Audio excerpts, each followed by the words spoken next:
10,000 രൂപയിൽ താഴെ വാങ്ങാവുന്ന ഒരു ഫോൺ റിയൽമി പുറത്തിറക്കിയിരിക്കുന്നു. റിയൽമി P3 ലൈറ്റ് എന്ന പേരിൽ. ഇത് ഓഫർ കാലത്ത് നമുക്ക് 8,999 രൂപയ്ക്ക് വാങ്ങാം, അല്ലെങ്കിൽ 10,000 താഴെ വിലയ്ക്കും നമുക്കിത് വാങ്ങാൻ സാധിക്കും. എന്തായാലും P3 സീരീസ് റിയൽമി നിരവധി ഫോണുകളാണ് ഇത്തവണ പുറത്തിറക്കിയിരിക്കുന്നത്. എന്തായാലും ഇതുപോലൊരു മഞ്ഞ ബോക്സിനകത്താണ് ഈ ഒരു ഫോൺ വരുന്നത്. പേര് സൂചിപ്പിക്കുന്നത് പോലെ ഫോൺ സ്പെസിഫിക്കേഷൻ വൈസും അല്പം ലൈറ്റ് ആണെന്ന് പറയട്ടെ. അതുകൊണ്ടാണല്ലോ അണ്ടർ 10,000 ഈ ഒരു ഫോൺ ലഭിക്കുന്നത്. ഇതിന്റെ പ്രധാന സ്പെസിഫിക്കേഷൻ ഡീറ്റെയിൽസ് ഇവിടെ കൊടുത്തിട്ടുണ്ട്.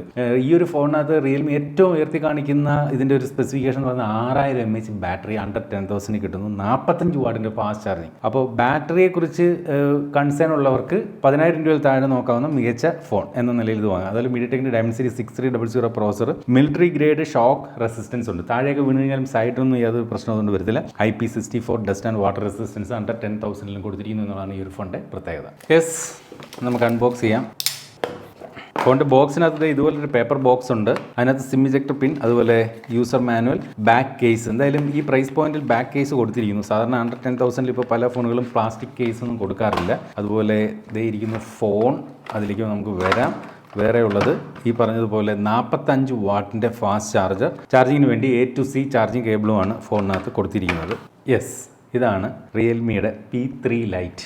ഓക്കെ, കണ്ടാൽ അണ്ടർ 10,000 ഫോണാണെന്ന് പറയുകയില്ല. ടു ബി ഹോണസ്റ്റ്, നല്ല ഒരു ലുക്ക് ഈ ഒരു ഫോണിന് റിയൽമി കൊടുത്തിട്ടുണ്ട്. ബാക്കിൽ ഒറ്റ നോട്ടത്തിൽ കണ്ടാൽ 3 ക്യാമറ ഉണ്ടെന്ന് തോന്നുന്നു. 3 ക്യാമറയൊന്നുമില്ല, 2 ക്യാമറയേ ഉള്ളൂ. ഇവിടെ ഒരു LED ഫ്ലാഷ് ലൈറ്റ് ഉണ്ട്. നല്ല ഡിസൈൻ കേട്ടോ, സീരിയസ്ലി പറയാം. അതായത് ഇവിടെ ഒരു ഫെദർ ലൈക്ക് ടെക്സ്ചറൊക്കെ നമുക്ക് ഇതിനകത്ത് കൊടുത്തിട്ടുണ്ട്. അണ്ടർ 10,000 എന്ന് എത്ര നോക്കിയാലും പറയില്ല എന്നുള്ളത് ഫാക്റ്റ് തന്നെയാണ്. അതുപോലെ ബോക്സി ഡിസൈനാണ്, അതുകൊണ്ട് തന്നെ കൈ പിടിക്കാൻ വലിയ സുഖമൊന്നും ഇല്ലെന്ന് വേണമെങ്കിൽ പറയാം. ഷാർപ്പ് എഡ്ജസ് ആണ്, ഇച്ചിരി വലിയ സൈസാണ്, ഉണ്ടല്ലേ. ഇൻ ഹാൻഡ് ഫീൽ അത്ര ബെറ്റർ അല്ല. അതുപോലെ മേലിൽ സെക്കൻഡറി നോയ്സ് ക്യാൻസലേഷൻ മൈക്ക് ഉണ്ട്. താഴെ ടൈപ്പ് സി ചാർജിംഗ് പോർട്ട്, അതുപോലെ 3.5 mm ഓഡിയോ ജാക്ക് ഉണ്ട്. സ്പീക്കർ ഔട്ട് ഗ്രില്ല് ഇവിടെ കൊടുത്തിട്ടുണ്ട്. വല സൈഡിൽ പവർ ബട്ടണും വോളിയം ബ്ലോക്കേഴ്സും, ഇടത് സൈഡിലാണ് സിം ട്രേ. ഫോണിന്റെ ബാക്ക് സൈഡ് പ്ലാസ്റ്റിക് ആണ്. അണ്ടർ 10,000 പ്ലാസ്റ്റിക്കേ വരുള്ളൂ. അതുപോലെ ഈ കാണുന്ന സൈഡ് ഫ്രെയിമും പ്ലാസ്റ്റിക് ആണ്. ബിൽഡ് ക്വാളിറ്റി പറഞ്ഞ പോലെ ഇതിന് മിലിറ്ററി സ്റ്റാൻഡേർഡ് ഷോക്ക് റെസിസ്റ്റൻസ് ലഭിച്ചിട്ടുണ്ട്. അതായത് താഴേക്ക് ഇങ്ങനെയൊക്കെ വീണാലും ഒരു വലിയ ഷോക്ക് ഈ ഒരു ഫോണിന് വരത്തില്ല എന്ന് നമുക്ക് പ്രതീക്ഷിക്കാം. അതുപോലെ 197 ഗ്രാമാണ് ഭാരം. അല്പം വെയിറ്റ് അതുകൊണ്ട് തന്നെ ഈ ഒരു സ്മാർട്ട് ഫോണുണ്ട്. ഫോണിന്റെ ബാക്കിൽ ഫിംഗർ പ്രിന്റ് ഒന്നും പതിയത്തില്ല, അങ്ങനെ ഒരു ഗുണമുണ്ട്. അതുപോലെ ഇതിന്റെ ഒരു ബിൽഡ് ക്വാളിറ്റിയും പറഞ്ഞാൽ തരക്കേടില്ലാത്തൊരു ബിൽഡ് ക്വാളിറ്റിയാണ് ഈ ഒരു സ്മാർട്ട് ഫോൺ സമ്മാനിക്കുന്നത്. ഇനി നമ്മൾ ഫോണിന്റെ ഡിസ്പ്ലേയിലേക്ക് വന്നു കഴിഞ്ഞാൽ സാധാരണ അടുത്തിടെ വന്ന സ്മാർട്ട് ഫോണുകളിൽ നിന്നെല്ലാം വ്യത്യസ്തമായിട്ട് ഇത്തിരി ബെസലുണ്ട്. നോക്കി, അണ്ടർ 10,000 ആയതുകൊണ്ടാകാം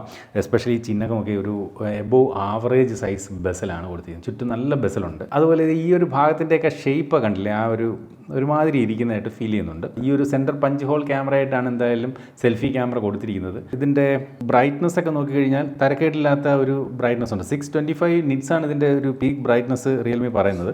അതുപോലെ LCD ഡിസ്പ്ലേ ആണ് ഈ ഒരു ഫോണിനകത്ത് കൊടുത്തിരിക്കുന്നത്.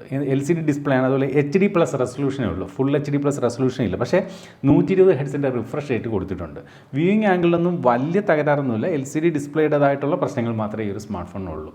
എന്തായാലും നമുക്ക് അണ്ടർ 10,000 ആണ് ഇങ്ങനെയുള്ള കാര്യങ്ങൾ ലഭിക്കുന്നതെന്ന് ഓർമ്മ വേണം. യൂട്യൂബിലൊക്കെ നമുക്ക് മാക്സിമം 1440 60 FPS-ലുള്ള വീഡിയോ പ്ലേ ബാക്ക് സപ്പോർട്ടാണ് ലഭിക്കുന്നത്. അല്ലാതെ HDR അങ്ങനെയുള്ള കാര്യങ്ങളൊന്നും ഈ പ്രൈസ് പോയിന്റിൽ ആരും പ്രതീക്ഷിക്കുക പോലും ചെയ്യരുത്. അടുത്തായിട്ട് ഇതിൻ്റെ ഒരു പ്രോസറിനെ പറ്റി പറഞ്ഞാൽ മീഡിയടെക്കിന്റെ ഡയമൻസിറ്റി 6300 എന്ന് പറയുന്ന പ്രോസറാണ് ഈ ഒരു ഫോണിന് കരുത്ത് വരുന്നത്. നമ്മുടെ IQ C10 ലൈറ്റ് എന്ന് പറയുന്ന സ്മാർട്ട് ഫോൺ, അതുപോലെ റിയൽമിയുടെ നേരത്തെ വന്ന റിയൽമി 14X എന്ന് പറയുന്ന ഫോൺ, ഇതിലൊക്കെ കണ്ട അതായത് അണ്ടർ 10,000 ഫോണുകൾ സാധാരണ കാണുന്ന ഒരു പ്രോസറാണ്. ഇതിൻ്റെ ഒരു AnTuTu സ്കോർ ടെസ്റ്റ് ചെയ്ത് നോക്കി.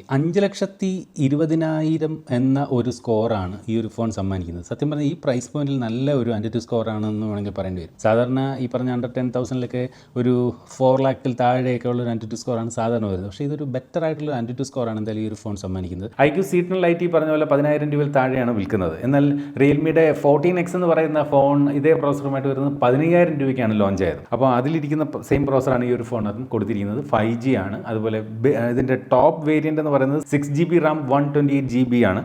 ബേസ് വേരിയൻറ്റ് വന്നിട്ട് 4GB RAM 128GB ആണ് ഈ ഒരു ഫോണിനകത്ത് നൽകിയിരിക്കുന്നത്. അതുപോലെ CPU ത്രോട്ട്ലിംഗ് ടെസ്റ്റ് നമ്മളിവിടെ ടെസ്റ്റ് ചെയ്ത് നോക്കി. വലിയ വിഷയങ്ങൾ, ഒരുപാട് റെഡ് കളറൊന്നും കാണിക്കുന്നില്ല, വലുതായിട്ട് ത്രോട്ടിൽ ചെയ്യുന്നില്ല. ഇതിൻ്റെ ഒരു സ്കോർ റിസൾട്ട് വന്നത് 79% ആണ്. അതും തരക്കേടില്ലാത്ത ഒരു CPU ത്രോട്ട്ലിംഗ് റിസൾട്ടാണ് വന്നിരിക്കുന്നത് ഈ പ്രൈസ് പോയിന്റിൽ. ബാറ്ററി തന്നെയാണ് ഈ ഒരു സ്മാർട്ട് ഫോണിൻ്റെ ഏറ്റവും വലിയ കരുത്തെന്ന് പറയേണ്ടി വരും. 6000 mAh ബാറ്ററി, അതും 45 വാട്ടിൻ്റെ ഫാസ്റ്റ് ചാർജർ. സാധാരണ ഈ പ്രൈസ് പോയിന്റിലൊക്കെ 18 വാട്ട് 15 വാട്ട് വാട്ട് 10 വാട്ട് ഒക്കെ ആയിട്ടാണ് പല ഫോണുകളും വരുന്നത്. പക്ഷേ ഇവിടെ ഈ പറഞ്ഞ പോലെ 45 വാട്ടിൻ്റെ ഫാസ്റ്റ് ചാർജിങ് വിത്ത് 6000 mAh ബാറ്ററി കൊടുത്തിരിക്കുന്നു എന്നുള്ളതാണ് ഏറ്റവും വലിയൊരു ഹൈലൈറ്റ് ഈ ഒരു ഫോണിൻ്റേത്. ക്യാമറയിലേക്ക് വരുമ്പോൾ 32 മെഗാ പിക്സലിൻ്റെ പ്രൈമറി സെൻസറാണ്. അടുത്തിടെ ആദ്യമായിട്ടാണ് ഇത്തരം ഒരു 32 മെഗാ പിക്സൽ നമ്മൾ എക്സ്പീരിയൻസ് ചെയ്യുന്നത്. 50 മെഗാ പിക്സലിൽ താഴെ ഒരു സെൻസറും അടുത്തിടെ ഒരു ഫോണിലും വന്നിരുന്നില്ല. ഫ്ലാഗ്ഷിപ്പ് ആണെങ്കിലും 50 മെഗാ പിക്സൽ, ഇനി ലോവർ എൻഡ് ഫോണുകളാണെങ്കിൽ പോലും 50 മെഗാ പിക്സൽ ആയിരുന്നു വന്നുകൊണ്ടിരുന്നത്. ഇവിടെ എന്തോ 32 മെഗാ പിക്സലാണ് പ്രൈമറി ക്യാമറ. പിന്നെ ഒരു ഡെപ്ത് സെൻസർ ഉണ്ട്. അങ്ങനെ 2 ക്യാമറകളെ ഫോണിൻ്റെ ബാക്കിലുള്ളൂ. എന്നാൽ സെൽഫി ക്യാമറ ആയിട്ട് 8 മെഗാ പിക്സലിൻ്റെ ഒരു സെൻറ്റർ സെൽഫി പഞ്ച് ഹോൾ ക്യാമറയുമാണ് ഈ ഒരു സ്മാർട്ട് ഫോണിനകത്ത് കൊടുത്തിരിക്കുന്നത്. നമുക്ക് ബാക്ക് ക്യാമറ ഉപയോഗിച്ചുകൊണ്ട് മാക്സിമം ഫുൾ HD 30 FPS വീഡിയോകളാണ് ഷൂട്ട് ചെയ്യാൻ സാധിക്കുന്നത്. അതുപോലെ സെൽഫി ക്യാമറ ഉപയോഗിച്ചുകൊണ്ടും മാക്സിമം നമുക്ക് ഫുൾ HD 30 FPS വീഡിയോകൾ ഈ ഒരു സ്മാർട്ട് ഫോണിനകത്ത് ഷൂട്ട് ചെയ്യാൻ സാധിക്കും. 4K ഒന്നും ഇല്ല അണ്ടർ 10,000 ഇത്തരം ഫോണുകളിൽ. ഒരു സ്മാർട്ട് ഫോണിൻ്റെ ക്യാമറ പെർഫോമൻസ് പറയുകയാണെങ്കിൽ വലിയ സംഭവമൊന്നുമല്ല. പക്ഷേ ഈ പ്രൈസ് പോയിന്റിൽ നമുക്ക് അങ്ങനെ അധികം കുറ്റം പറയാൻ പറ്റില്ല എന്നേ ഉള്ളൂ. ഈ കാണുന്ന ഫോട്ടോകളും വീഡിയോകളൊക്കെ ഈ ഒരു സ്മാർട്ട് ഫോൺ ഉപയോഗിച്ചുകൊണ്ട് എടുത്താണ്. നല്ല ലൈറ്റിംഗ് ഉണ്ടെങ്കിൽ ഒരു നല്ല ഫോട്ടോ തരുന്നുണ്ട്. പക്ഷേ ലോ ലൈറ്റിലേക്ക് വരുമ്പോൾ അത്ര ബെറ്റർ ഒന്നും അല്ല ഫോണിൻ്റെ ഫോട്ടോകളെന്ന് വേണമെങ്കിൽ പറയേണ്ടി വരും. പിന്നെ ഈ പറഞ്ഞ പോലെ അണ്ടർ 10,000 തരാവുന്ന നല്ല ഫോട്ടോകൾ വീഡിയോകളാണ് ഈ ഒരു സ്മാർട്ട് ഫോൺ തരുന്നത്.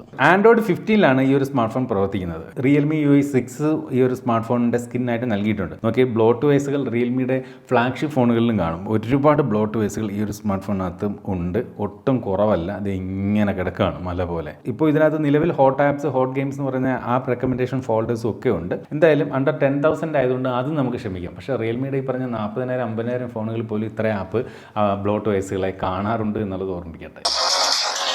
മോണോ സ്പീക്കറാണ്. ഈ പ്രൈസ് പോയിന്റിൽ സ്റ്റീരിയോ സ്പീക്കർ കൊടുക്കുന്ന വേറെ പല ഫോണുകളും നമ്മൾ തന്നെ കണ്ടിട്ടുണ്ട്. എന്തായാലും മോണോ സ്പീക്കറാണ്. താഴെയാണ് സ്പീക്കർ കൊടുത്തിരിക്കുന്നത്. സൗണ്ട് ക്വാളിറ്റി അത്ര ബെറ്റർ ഒന്നും അല്ല.